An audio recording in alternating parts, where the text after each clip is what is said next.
এই যে মুজাফফর লিচু গাছটা 400 টাকা দিয়ে গাছটা পরশু দিন এনে লাগিয়েছিলাম। পরের দিনে দেখি পাতা একদম শুকায়ে মারা গেছে। আসলে যে ওরা যে সাজো গাছ নিয়ে এসে রাখছিল নার্সারি আমাকে বলেনি, বললে আমি হয়তো 2-3 দিন রেস্টে রেখে গাছটা লাগালে এমন হতো না। তাই নার্সারিতে গিয়েছিলাম, ওরা বললে যে পাতাগুলো সব ছড়িয়ে দেন আর পানি দেন, আস্তে আস্তে কুশি ছিঁড়ে আবার তাজা হবে। এখন দেখা যাক কী অবস্থা হয়। সবচেয়ে বিপদের ভিতর আছে এই যে আঙুরের চারাগুলো নিয়ে।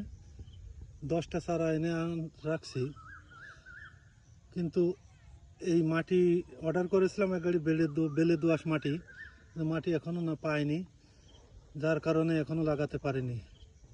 তাই আজকে নিজেই মাটি তৈরি করলাম, সেগুলো দেখাবো। 8-10 দিন আগে গর্ত করে গেছিলাম, গর্তের ভিতরে গোবরের সার দিয়েছিলাম।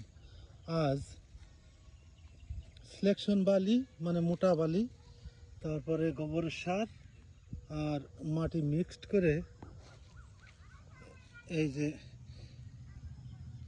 একটু খনন করে মাটি এলাম মাটি এক জায়গায় করে এই যে সার দিয়ে গোবর সার দিয়ে রেখে যাচ্ছি। কালকে এসে চারাগুলো লাগাবো। পরবর্তীতে যদি বেলে দোআঁশ মাটি পাই তাহলে এই মাটির চারপাশ দিয়ে কিছু করে দেবো যাতে পানি না হতে পারে। গাছটা লাগিয়েছিলাম মোটামুটি এখনও তাজা আছে, আশা করি হয়তো লটকন গাছটা বেঁচে যাবে। গাছটার ভাব ভালোই আছে।